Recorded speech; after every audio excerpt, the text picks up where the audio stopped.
आज हम हिंदी व्याकरण के महत्वपूर्ण विषय पर बात करेंगे। कारक प्रकरण। संज्ञा या सर्वनाम के जिस रूप से संज्ञा या सर्वनाम का क्रिया के साथ संबंध सूचित किया जाए उसे कारक कहते हैं। हिंदी में कारक के 8 भेद होते हैं। पहला कर्ता कारक, दूसरा कर्म कारक, तीसरा करण कारक, चौथा संप्रदान कारक और पांचवां अपादान कारक, छठवां संबंध कारक, सातवां अधिकरण कारक और आठवां संबोधन कारक। इस प्रकार से हम ये जानने की कोशिश करेंगे कि कारक के चिन्ह कौन कौन से होते हैं। ये बहुत ही महत्वपूर्ण है। परीक्षा में 1 से 2 अंक का प्रश्न यहीं से आता है। जैसे कर्ता ने कर्म को करण से के द्वारा, संप्रदान को के लिए, अपादान से अलग होने पर, संबंध काके की, रारेरी, अधिकरण में पर, संबोधन हे, अरे, अजी, अहो इत्यादि। ये कारक चिन्ह जरूर से जरूर आप सभी लोग याद कर लीजिएगा। अब हम बात करते हैं कर्ता कारक। कर्ता कारक का चिन्ह ने होता है। वाक्य में जो शब्द काम करने के अर्थ में प्रयोग में लाया जाता है उसे कर्ता कहते हैं। जिससे राम खाता है तो खाने की क्रिया कौन कर रहा है? राम कर रहा है, अर्थात यहां कर्ता कौन है? राम है, अर्थात यहां कर्ता कारक होगा। कर्म कारक का चिन्ह होता है को। वाक्य में क्रिया का फल जिस शब्द पर पड़ता है उसे कर्म कारक कहते हैं।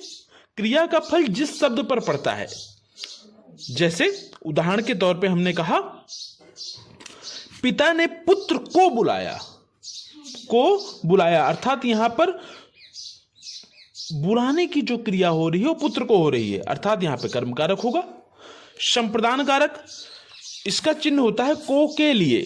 जिसके लिए कुछ किया जाए या जिसको कुछ दिया जाए, मतलब जहां देने की बात आती है वह हमेशा संप्रदान कारक होता है।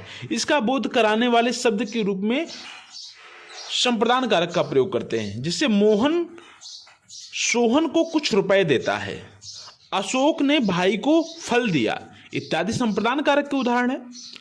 अब हम बात करते हैं करण कारक। करण कारक का चिन्ह होता है से द्वारा।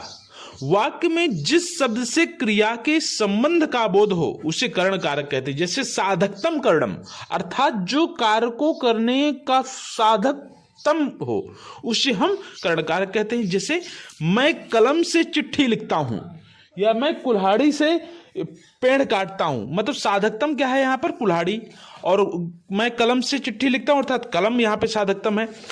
अब हम बात करते हैं अपादान कारक से अलग होने पर। जहां पर अलग होने की का बोध हो वहां पर अपादान कारक होता है। संज्ञा के जिस रूप से किसी वस्तु के अलग होने का भाव प्रकट हो वहां पर अपादान कारक हो। अपादान का मतलब होता है जब चीजें एक से अलग हों, जब चीजें एक दूसरे से अलग हों वहां पर अपादान कारक होता है। जैसे मैंने कहा लड़का पेड़ से गिरा, पेड़ से आम गिरा, हिमालय से गंगा निकलती है आदि अपादान कारक के उदाहरण है। संबंध कारक काके की, रारेरी।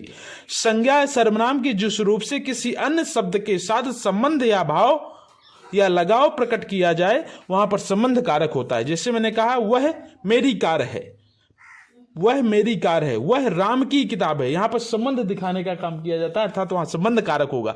अधिकरण कारक का चिन्ह जो होता है में और पर।